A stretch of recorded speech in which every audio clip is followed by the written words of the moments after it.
নিয়ে বসেছে, যেমন ভাল লাগে খেতে। ব্যাস। এটা কি ভাই? ফুচকা?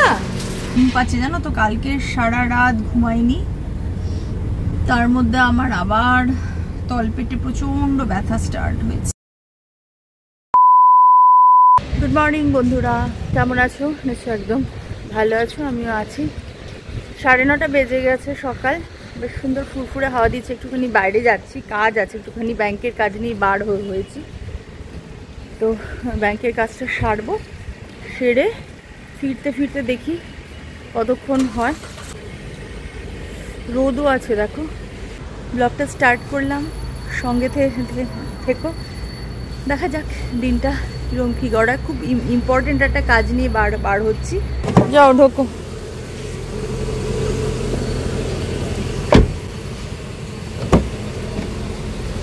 রোদটা দেখো কি সাংঘাতিক, 27 ডিগ্রি টেম্পারেচার। শীতকালটা চলে গেল, কি যে পড়লো বুঝতেও পারলাম না। যাই হোক, একটা প্রচন্ড দরকারি কাজ নিয়ে যাচ্ছি, কাজটা সারবো, সেরে চলে আসবো।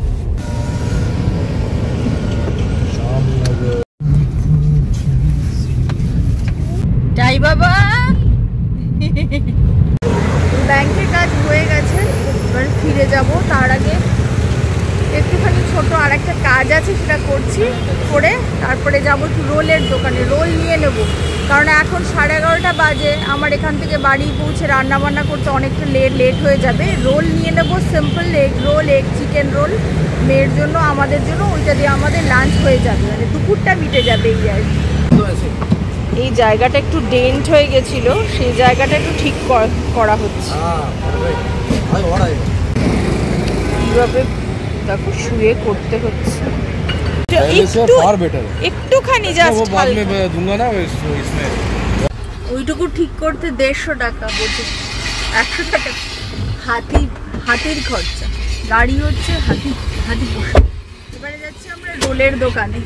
কিসের দোকানে? না তবে এখন একটু ওই ইয়েতে যাবো, এসছি এখন ওই লাইসেন্সের দোকানটা একবার যাই। ও আর হ্যাঁ গো, ইয়েগুলোও তো কিনতে হবে আমাদের, ওগুলো একটু মুসুর ডাল ফল যদি। হ্যাঁ, সো লাইসেন্সের একটা কাজ আছে ওর, সেখানে যাব। তারপরে এখানে একটা বাঙালি দোকান আছে, সেখান থেকে একটু ডাল, একটু বড়ি, তারপর আর যেন কি এরকম টুকটাক জিনিস দেখবো, যেগুলো চিড়ে ভাজা পাওয়া যায় সুন্দর, যা আর কি দেখবো মোটামুটি আমার লাগবে, আমি একটুখানি নিয়ে নেব। কি বানাচ্ছে এখানে? হিং কচুরি। এখানে কি হচ্ছে? আরে বাবা, সব কাটাকুটি চলছে। সরু চাউমিনটা নেব। হ্যাঁ হ্যাঁ হ্যাঁ, 2 প্যাকেট। এগুলো তো সবসময় পাওয়া যায় না। এ দেখো, এগুলো সমস্ত বাঙালি জিনিস, যেগুলো ওখানে পাই না। মসুর ডাল অ্যান্ড অফকোর্স মুগ ডাল, ছোট মুগের ডাল, এগুলো আমাদের ওখানে অনেক বড় বড়। এটা কি ভাই? ফুচকা? বাট এটা কিন্তু সেই লুকসটা আসছে না। এটা কি বিয়াটা? এটা না, এটা কিন্তু ওই সুজি লুকটাই আসছে। হ্যাঁ দাঁড়াও, নেবো। বড়ি একটা নাও।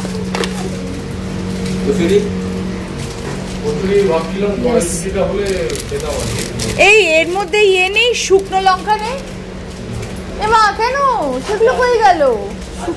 এত শুকনো লঙ্কাওয়ালা, ওজনই তো আমি নিই এগুলো।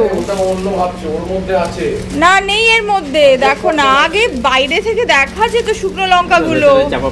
শুকনো লঙ্কা লোভে এটা নিতাম। আছে কত মিষ্টি দেখো। ও একটু লাল লাল মিষ্টি ভালোবাসে, মানে এই ধরনের মিষ্টি। আমাকে এটা দাও না, কি খিদে পেয়েছে। এটা ফ্রেশ আছে, দেখবো। দাঁড়াও, ওকে দিচ্ছি। তেল ঠান্ডা দেখো। মানে মোচার চপ আর ইয়ের চপ আমার জন্য ভাজা হচ্ছে স্পেশাল। বাকিটা ফ্রাই শুরু হলে দেখাবো।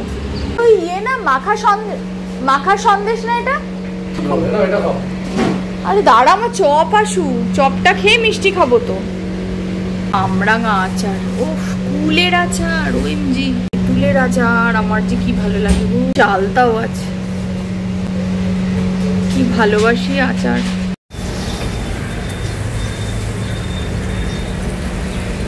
হাবুডুবু খাচ্ছি তেলে। বিকেলে পাটি সাপটা হবে, তাই এখন প্রিপারেশন চলছে। কড়া বাজে হবে? হ্যাঁ এই তো গেছে। এই দেখো এই যে নিয়েছি, একটা হচ্ছে ভেজিটেবল চপ, একটা নিয়েছি মোচার চপ। দেখো দুর্দান্ত লাগছে। এটা হচ্ছে ভেজ চপটা। সকাল সকাল ক্যালোরি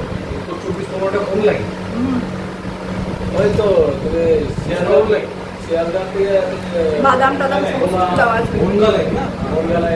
এই বিটের সবজিটাই আমি বানাই ঘরে প্যাটিসের মধ্যে দিই। আগে চপও করতাম, এখন ডিপ অয়েল ফ্রাই খুব একটা কেউ খায় না, তো কমেই গেছে।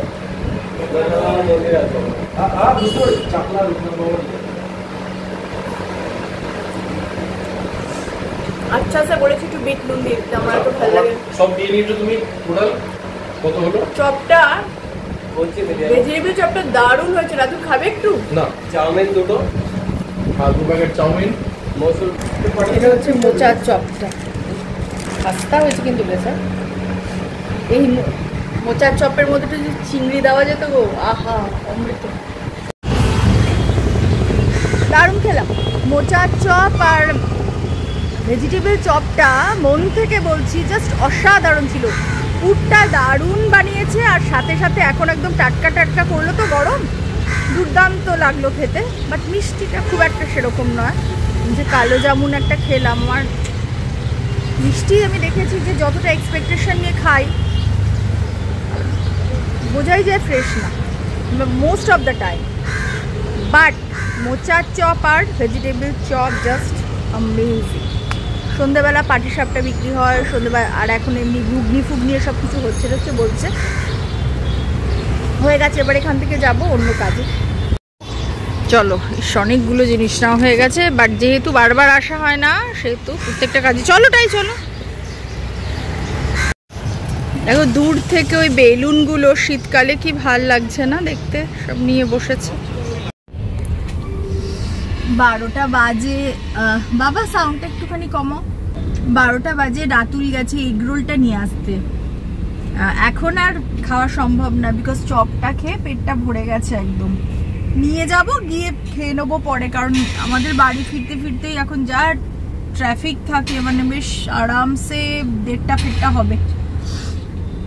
তো আমাদের রোলমোলি সমস্ত সবার হয়ে যাবে, আর একটুখানি মিষ্টি নিয়ে নিয়েছি, সো হয়ে যাবে দুপুরটা। রাতে ভাববো, ঘুম পাচ্ছে জানো তো, কালকে সারা রাত ঘুমাইনি, তার মধ্যে আমার আবার তলপেটে প্রচন্ড ব্যথা স্টার্ট হয়েছে। মাস দেড়েকের ওপর প্রচন্ড কষ্ট পেয়েছি, হেভি ব্লিডিং এ। বোধহয় 1 সপ্তাহ ঠিকঠাক ছিলাম হার্ডলি, আবার স্টার্ট হয়েছে পরশু দিন থেকে। প্রচন্ড কষ্ট হচ্ছে। এবারে ভাবলাম যে ঠিক আছে দেখি নেক্সট মান্থ, না এবার ডাক্তার দেখাতেই হবে। ভাল লাগে না এই ডাক্তার, না আমার ভাল লাগে না। এই ওষুধ দেবে, তার সাইড এফেক্ট, আর এখন এত স্ট্রং ওষুধগুলো দেয় যে শরীরে না, মানে মনে হয় শুয়ে থাকলে হয় বলো সংসারে, ছোট সংসারে আর তো কেউ নেই যে কাজকর্মগুলো দেবে করে। ছেলের এক্সাম, মেয়ের এক্সাম, জানোই তো প্রত্যেকের সংসারে যা হয়, আমার সংসারেও তাই। আমার এক্সট্রা হচ্ছে যে আমার এই তোমার সোশ্যাল মিডিয়ার এই কাজ। একটু যদি শরীরটা ঠিক থাকে না, তাহলে আমি আরো 2 গুণ 3 গুণ বেশি খাটতে পারি। ফিরে এলাম ঠিক তাই, 1:30টা বেজে গেছে। এবারে উপরে যাই। কি রোদ, বাইরে কি গরম, হ্যাঁ বলো। রোদ দেখো কিরম ঠাঠা পোড়া রোদ।